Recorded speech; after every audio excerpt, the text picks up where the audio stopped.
청취자 여러분 안녕하십니까. YTN 라디오 수도권 투데이 장원석입니다. 평소에 통신비 고지서 잘 살펴보시는지요? 통신비에서 차지하는 비율을 살펴보면은 단말기 할부금이 적지 않은 부분을 차지하고 있습니다. 통신비 인하를 추진하는 데 있어서 그동안 이동통신사에만 향했던 눈초리가 이제는 단말기 제조사에도 쏠릴 만한 분석이 나왔습니다. 잠시 뒤 투데이 포커스에서는 국회 과학기술정보방송통신위원회 더불어민주당 변재일 의원과 함께 관련 이야기 나눠보겠습니다.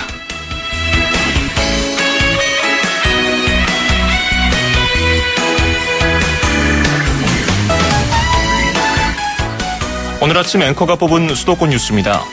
인천시가 퇴근 뒤에 메신저나 문자 메시지로 직원 사이에 연락을 못하게 하는 시 지방공무원 복무조례 일부 개정안을 인천시 의회에 상정할 계획이라고 밝혔습니다. 이에 따라서 공무원들은 업무 외 시간에 카카오톡이나 문자 메시지 등 메신저를 통해서 업무 지시를 받지 않게 되는데요. 서울시를 비롯해서 김부겸 행안부 장관도 공직사 외에 퇴근 뒤 SNS를 통한 업무 지시 금지를 한다고 밝힌 바가 있죠. 실제로 현실에 어떻게 반영이 될지 지켜봐야겠습니다. 아바의 맘마미아 띄워드리면서 2017년 10월 11일 수도권 투데이 시작합니다.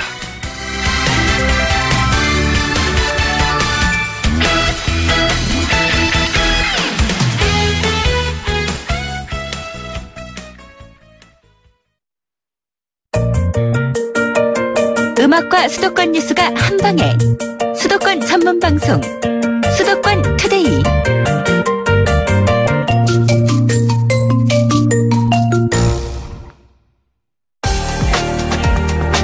투데이 포커스.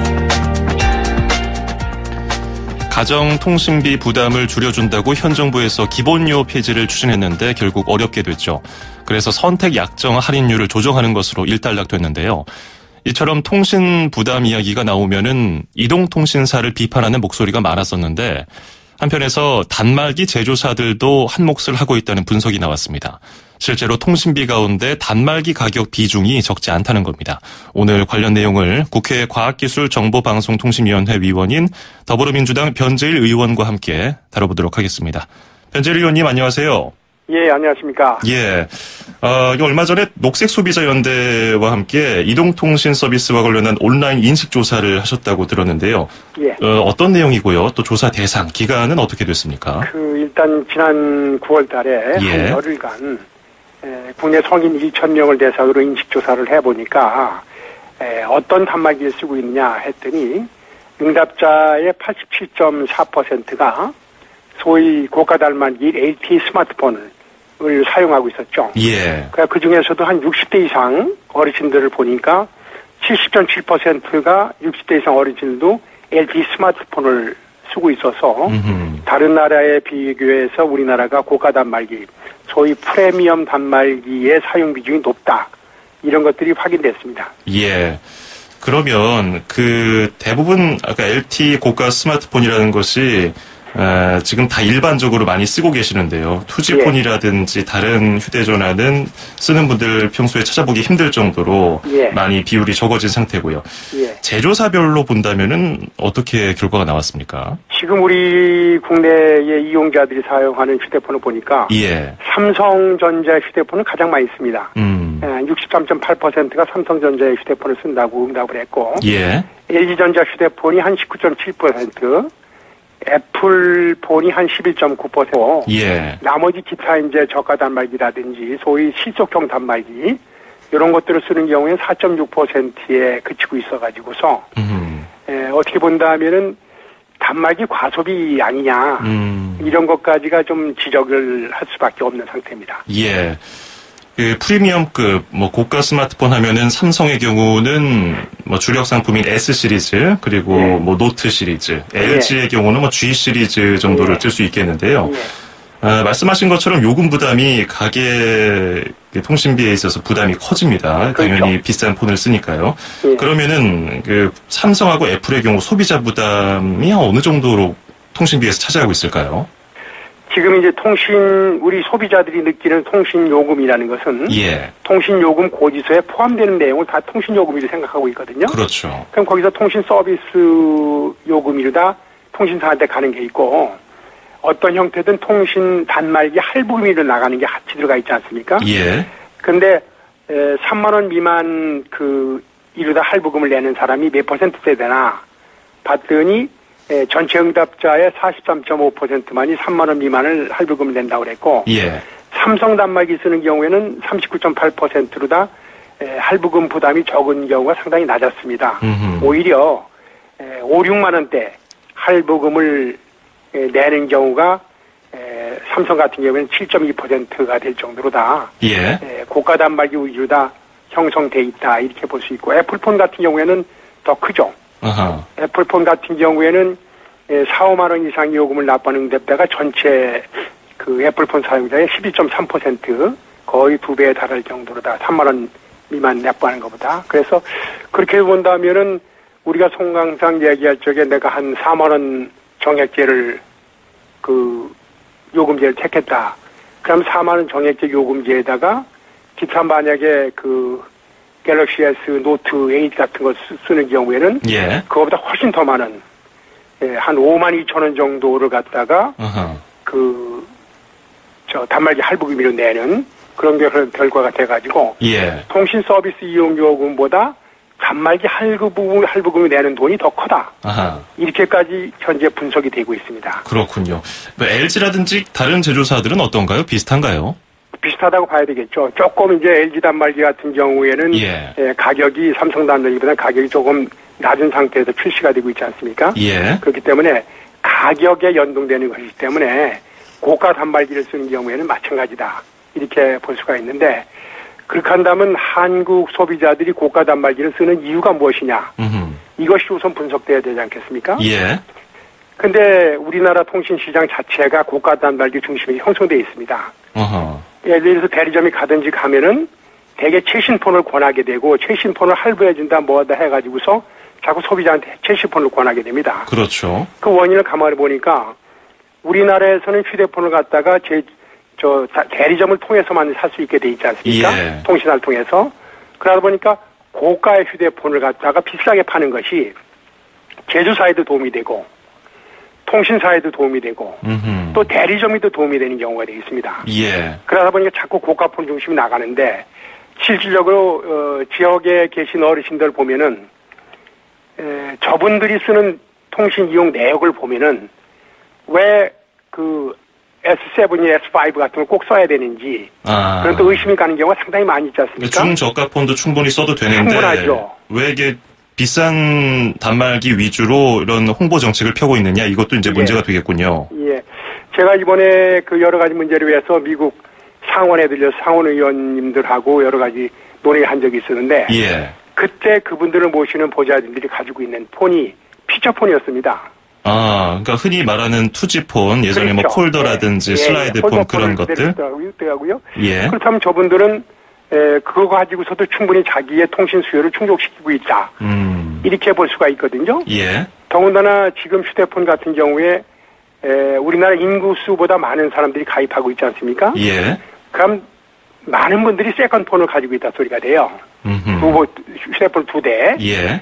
그러니까 세컨폰과 두 번째 폰 같은 경우에는 고가의 스마트폰 단말기가 필요하지는 않을 거란 말이죠. 예. 동시에 전화를 두 군데 건다든지 이 스마트폰에 있는 전화번호를 보고서 딴 데 전화를 건다든지 여러 가지 경우에 많이 쓰는 거기 때문에 예. 과소비가 좀 지나치다 이렇게 볼 수가 있고 예.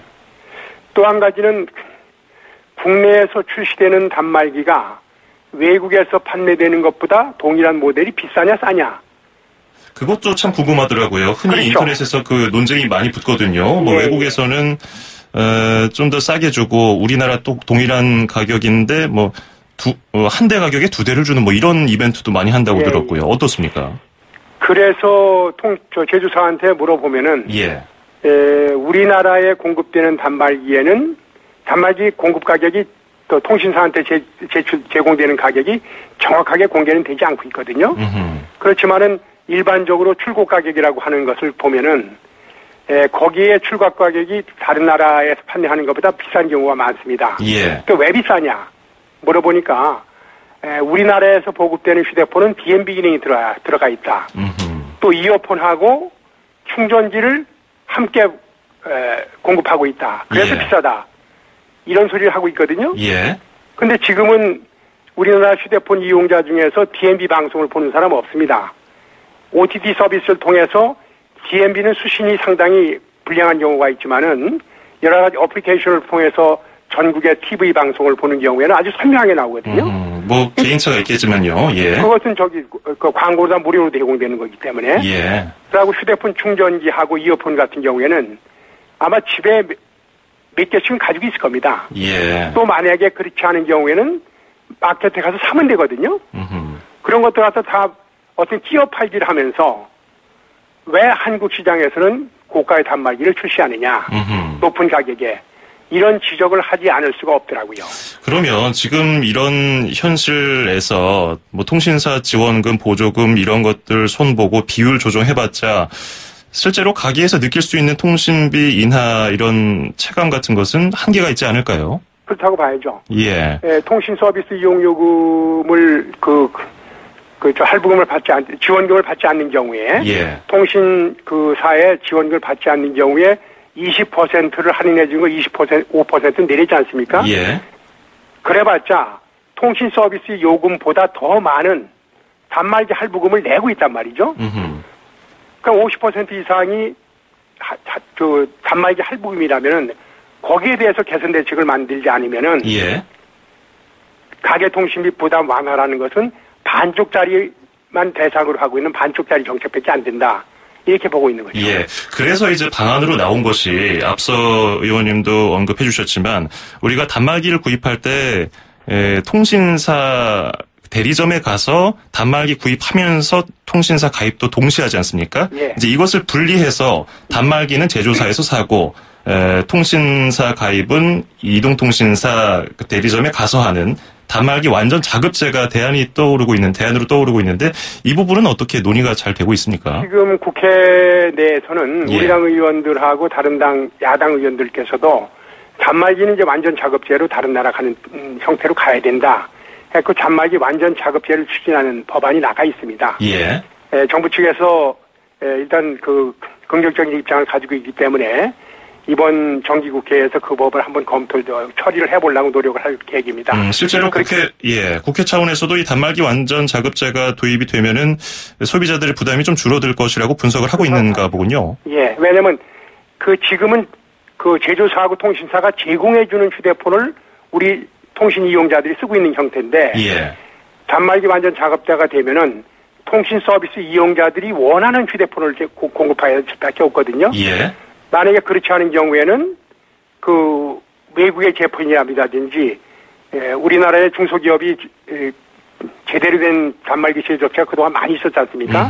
지금은 다 삼성하고 LG 때문에 거의 유명무실해졌지만 예. 그런 중견 제조업체들이 또다시 나타날 수 있는 것이 아니냐. 그래서 단말기 산업의 다양화라든지 그런 면에서도 기여할 것이다. 이렇게 보고 있습니다. 예, 알겠습니다. 오늘 통신비에서 단말기 가격이 차지하는 비중이 좀 높다는 것을 중심으로 여러 가지 이야기 해봤습니다. 오늘 말씀 고맙습니다. 예, 감사합니다. 네, 지금까지 더불어민주당 변재일 의원이었습니다. 수도권에서 일어나는 모든 소식을 함께합니다. 수도권 투데이. 길에서 보고 듣는 세상. 뉴스에서 접한 궁금한 점들. 운전하면서 겪는 희로애락. 생활 속 이야기를 풀어주세요. 세상 사는 이야기 함께 나눠보는 운수대통, 만사형통, 통통 메시지. 안녕하세요. 저는 잠실에 사는 주부 김지은입니다. 네, 저희 집 주변에 이제 대형마트가 많아요. 큰 어떤 대형 이제 상점들이나 이런 것들이 많은데 그러다 보니까 어느 순간부터 이렇게 소상공인들이 굉장히 힘들어졌고 주변에 재래시장도 있지만 사실 되게 힘들어 보이거든요. 그분들 하루하루 생계가. 그래서 지나다니면서 저분들의 장사가 되나? 이런 생각들을 하게 되는데 아니나 다를까 이제 플랜카드 항상 써 있어요. 재벌 누구누구는 대책을 마련해라 막 이런 것들이 써 있는데 솔직히 이제 시민 입장에서 볼 때 아무리 이제 소상공인이 어렵다고 하더라도 또 경쟁 사회에서 또 그거를 또 아무리 재벌이라고 해도 이거를 막연하게 다 도와주기는 힘들 수도 있는 문제이고 그런 것들을 어떻게 좀 같이 상생할 수 있는 어떤 방안을 서울시가 좀 마련해 줄 수 있지 않을까. 시 차원에서 모두가 행복하게 살 수 있는 아이디어를 좀 내주시고 그런 것들을 시도해 주시면 좋을 것 같습니다. 운수대통 만사형통 통통 메시지. 오늘은 김지은님의 사연이 도착했습니다. 아, 그렇죠. 대형마트가 많이 늘어나서 소상공인들이 어려워지고 있는 게 아닌가. 이런 걱정이 된다는 의견을 주셨는데요. 다 같이 함께 살 수 있는 방법은 뭘까요? 뭐 정부에서 이런저런 제도도 내놓고 대형마트가 뭐 한 달에 몇 번씩 강제적으로 휴일을 갖도록 하는 그런 뭐 제도도 생기고 지자체별로 여러 가지 머리를 맞대고서 의견을 모으고 있는데 실제적으로 뭐 전통시장이라든지 소상공인들이 체감하기에는 어려운 것 같더라고요. 실제로 그 제도가 시행됨으로써 많이 나아지긴 했으나 그렇다고 뭐 완벽하게 같이 더불어 잘 사는 그런 분위기가 형성됐다고 말씀하시는 분들은 좀 적은 것 같더라고요. 우리가 이 문제 같이 고민해보면 좋을 것 같습니다. 자, 김지은님께는요, 저희가 준비한 선물을 보내드리도록 하겠습니다. 수도권 투데이 운수대통 만사형통 통통 메시지에 참여하시면 듣고 이해하고 말할 수 있는 영어 소원 영어에서 온라인 강의 수강권, 그리고 허벌라이프에서 식사 대용 쉐이크 포뮬라1 건강한 식사와 쉐이커를 드리겠습니다. 짧은 문자 50원, 긴 건 100원이 드는 샵 0945, 우물정 0945로 의견과 사연, 그리고 뭐 각종 제보도 좋고요. 다양한 의견 보내주시기 바라겠습니다. 스테판 비숍의 It Might Be You 듣고 2부에서 뵙죠. 2,500만 수도권 청취자를 위한 모든 소식이 한자리에 YTN 뉴스 FM 수도권 투데이. FM 94.5MHz YTN 뉴스 FM 수도권 투데이 2부 듣고 계십니다. 저는 아나운서 장원석입니다. 2부에는 서울특별시 그리고 경기도 소식이 준비되어 있고요. 먼저 서울시 소식 만나보겠습니다. 서울, 경기, 인천, 집고! 수도권 정부의 핵심이 바로 여기에 수도권 행정탐방. 수도권 행정탐방 수요일 순서 서울시 소식 들어보겠습니다. 공원조성과의 최현실 과장 연결되어 있습니다. 과장님 안녕하세요. 안녕하세요. 예, 저희 YTN 뉴스퀘어 근처에 있는 마포 석유 비축기지, 이것이 이제 문화 비축기지로 재탄생을 했는데 좀 을씨년스러운 분위기였어요. 원래 마포 석유 비축기지였는데 이게 어떤 시설이었습니까? 예, 마포 석유 비축기지는 상암동 월드컵 경기장하고 DMC 사이 매봉산 남측 자락에 위치하고 있는데요. 예. 76년에 건설 당시 1급 보안시설로 분류돼서 시민들의 접근과 이용이 철저히 통제되던 곳이에요. 예. 석유 비축기지는 74년도에 제1차 석유 파동 이후에 76년부터 78년까지 서울시에서 국비를 지원받아 비상시에 대비하기 위해 민수용 유류 저장시설로 건설되었는데요. 2002년에 저희가 한일 월드컵을 했잖아요. 예. 그때 월드컵 경기장 건설하면서 피파 규정에 따라 인근 500m 이내에는 석유 비축기지가 위험시설로 분류되어 이 기름은 용인의 다른 기지로 이전하고 2000년 12월에 폐쇄되었던 공간입니다. 예, 이런 사연이 있었군요. 네. 이제 1급 보안시설이었기 때문에 시민들이 접근하기가 뭐 불가능했고요. 그랬던 이제 석유 비축기지가 문화 비축기지로 다시 태어날 때까지 어떤 과정이 있었는지 궁금하네요. 예, 이제 그때 이제 폐쇄가 된 다음에 예. 저희 서울시하고 이제 전문가들이 많은 고민을 했습니다. 그래가지고 2013년부터 1년여에 걸쳐서 시민들의 아이디어 공모도 하고, 예. 그다음 국제 현상 공모도 하고, 그래가지고 결국은 땅으로부터 읽어낸 시간이라는 국제 현상 설계 공모작이 당선이 됐고, 그 작품을 기반으로 기본 및 실시 설계를 하고, 2015년 12월부터 공사를 착공해서 지난 9월 1일 개원하게 되었는데, 이건 짧은 공사 기간하고 독특한 입지 여건으로 처음에 사람 불가능할 것으로 예측했지만 예. 시민들의 많은 참여가 큰 도움이 되었습니다. 폐산업시설인 석유 비축 탱크들은 물론 내외장재, 옹벽 등 하나부터 10까지 기존 자원들을 재생하고 재활용하는 도시재생 방식이 적용되었는데요.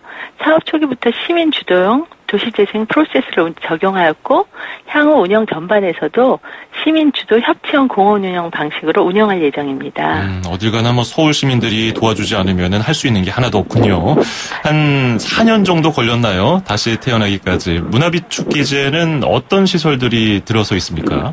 예, 문화비축 기지는 약 14만 제곱미터가 되는데 이거는 축구장 한 22개 정도의 규모가 되겠습니다. 예. 이 안에서는 각종 공연이라든지 장터, 피크닉 같은 다양한 활동이 가능한 열린 공간이 중심에 자리를 하고 있고요. 그 주변으로 6개의 문화 탱크가 둘러싸고 있는 형태입니다. 예. 석유비축 탱크들은 최대한 원형을 살려서 복합 문화 공간, 이야기관 같은 문화시설로 구성을 했고요. 뉴욕의 애플스토어 같은 유리도민 T1, 탱크 1이죠. 예. 그 다음에 기존 탱크 철제만을 제거해서 만든 공연장, 탱크 2, 그 다음 탱크 상부 구멍을 통해 쏟아져 들어오는 햇빛이 지금까지 체험해보지 못한 새로운 경험을 선사하는 공간인 탱크 4까지 문화비축기지의 독특한 공간과 구조물은 방문객들이 탄성을 자아나게 해서 이 사진 찍는 분들이 많이 출사를 오세요. 예. 그리고 기존 탱크 원형을 그대로 보존해서 송유관하고 석유비축기지 조성 당시 모습을 볼 수 있는 공간인 탱크 3, 그리고 1번 탱크를 해체한 철판을 내외장재로 재활용해서 조립한 카페, 회의실, 강의실 등을 새롭게 만든 커뮤니티 센터인 탱크 6도 독특한 외관하고 디자인으로 시민들의 주요 관심 대상입니다. 다양한 기능을 수행할 수 있는 기지로 다시 태어났는데요. 그러면 여기에서 어떤 프로그램들이 운영됩니까? 예, 지난 9월 1일 날 문화비축기지가 개원된 후 많은 시민들께서 추석 연휴 등을 이용해 찾아주셔서 말씀드린 시설을 주로 관람을 하셨고요. 예. 앞으로 운영될 주요 프로그램의 준비 과정을 관람하셨는데요. 오는 10월 14일 이번 주 토요일이죠. 문화비축기지 개원을 기념하는 시민맞이 대규모 행사가 이루어집니다. 그리고 연말까지 운영될 다양한 프로그램과 행사가 시민들을 위해 준비되어 있는데 간단히 몇 가지만 소개해드리겠습니다. 예. 10월 14일 개원 기념 행사 당일에는 문화마당에서 서울 팝스 오케스트라가 들려주는 생생 클래식, 봉과 줄을 타는 컨템포러리 서커스 공연, 봉앤줄 등 그런 공연이 있고요. 예. 감도깨비 야시장이라든지 달시장 등 다양한 먹거리하고 핸드메이드 상품이 가득한 시장을 포함해서 소소한 커뮤니티, 흙으로 놀고 나무로 만들고 그런 시민 참여 공간이 다양하게 곳곳에서 구성되고요. 예. 탱크 1번부터 6번 그 사이에는 미디어와 무용의 콜라보레이션인 미인이라는 팡파레로 시작하는 오픈에어 콘서트, 또 예술 공간으로 재생된 탱크를 체험하는 탱크 가득 리볼브 등 탱크 공간 특성에 어울리는 각종 공연과 전시를 선보일 예정이니까 시민 여러분의 많은 관심과 관람을 통해 가족 또는 연인과 함께 좋은 추억 만드시면 좋을 것 같습니다. 예, 듣기만 해도 궁금해집니다. 이게 문화비축기지 지하철 6호선 월드컵 경기장역으로 오시면 되고요. 저도 회사 근처에 있으니까 걸어서 한번 구경 가도록 하겠습니다. 오늘 말씀 잘 들었습니다. 고맙습니다. 네, 감사합니다. 네, 지금까지 서울시 공원조성과의 최현실 과장이었습니다. Because you know I'm all about that bass, no trouble. I'm all about that bass. 메간 트레이너가 부르는 All About That Bass 듣고 경기도 소식 만나봅니다. No trouble. I'm all about that bass, about that bass. Yeah, it's pretty clear. 2,500만 수도권 청취자들의 살맛 나는 오늘 하루를 위해 수도권 투데이가 여러분을 응원합니다. 꼭 알아두어야 할 수도권 핫 이슈를 쉽고 자세하게 들여다보는 투데이 포커스.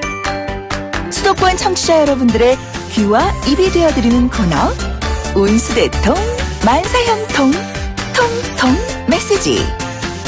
그리고 서울, 경기, 인천의 가장 중요한 행정 소식을 가장 발빠르게 짚어보는 수도권 행정탐방까지. 똑 소리나는 수도권 라이프를 원하신다면 지금 듣고 계시는 94.5MHz YTN 뉴스 FM 수도권 투데이. 월요일부터 금요일까지 매일 아침 9시 10분 놓치지 마세요. 참, 수도권 투데이의 문을 두드리고 싶은 청취자 여러분께서는 지금 주저하지 마시고 짧은 문자 50원, 긴 문자 100원에 샵 0945 우물정 0945로 문자 메시지를 보내주세요. 수도권 투데이는 청취자 여러분과 늘 함께하고 있습니다. 평일 오전 9시 10분 94.5MHz YTN 뉴스 FM 수도권 투데이.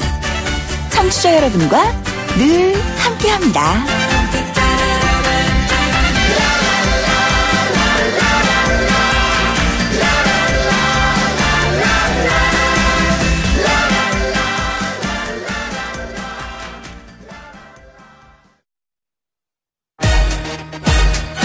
출입처 기자들의 수첩을 살짝. 가장 빠른 수도권 소식을 전해드립니다.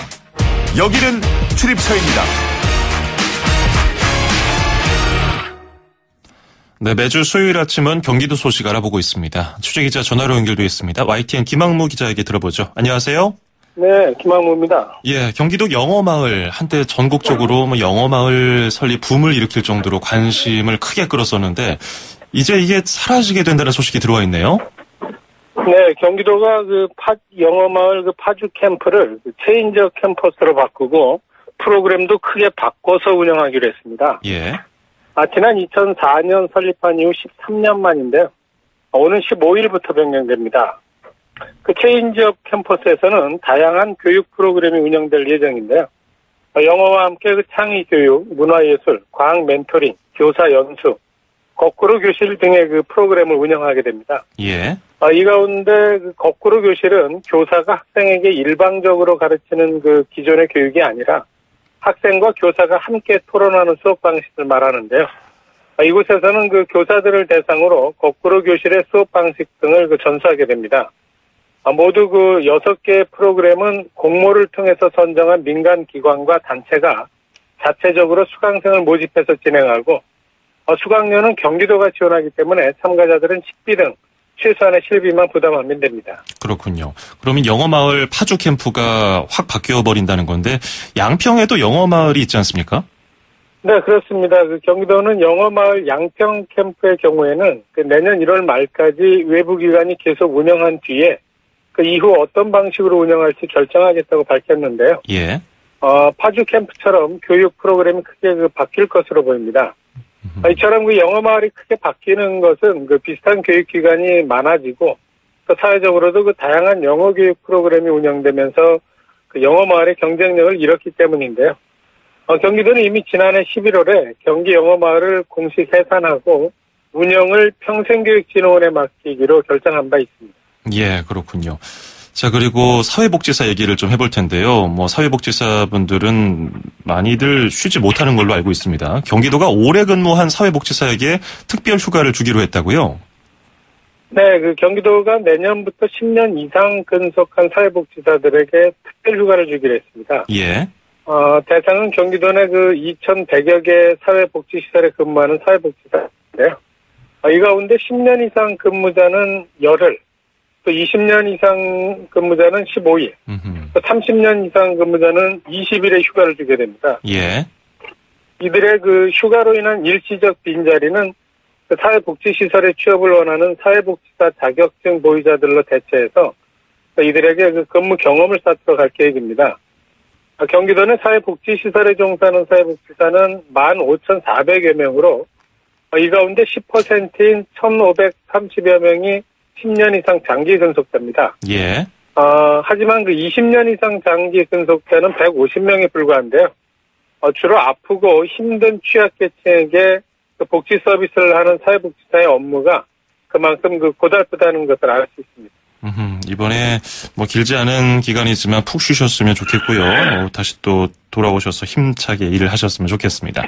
자, 그리고 국민 생선이죠. 대표적인 등푸른 생선 고등어. 지금이 철인데요. 이 고등어의 필수 영양소인 셀레늄이 가장 많이 들어있다는 연구 결과가 나왔네요. 네, 그렇습니다. 경기도 보건환경연구원 조사 결과에 따른 건데요. 연구원이 최근 시중에서 주로 유통하는 생선 13가지를 분석했더니 고등어의 셀레늄 성분이 가장 많이 들어있는 것으로 나왔습니다. 예. 고등어 살 1kg당 0.66mg의 셀레늄이 들어있었고, 특히 흰 살보다 붉은 살에 더 많았습니다. 고등어 다음으로는 우럭과 방어, 참치, 조기, 청어 순으로 나타났습니다. 세계보건기구의 하루 섭취 권장량이 성인 기준으로 0.05mg에서 0.2mg인 셀레늄은 노화를 방지하는 항산화 효과와 함께 또 심장 기능 향상, 또 암 예방 등 효과가 있는 것으로 알려져 있습니다. 예, 오늘 점심에 고등어 반찬으로 좀 드시면 좋을 것 같습니다. 오늘 말씀 잘 들었습니다. 고맙습니다. 네, 고맙습니다. 네, 지금까지 경기도 소식 YTN 김학무 기자에게 들었습니다.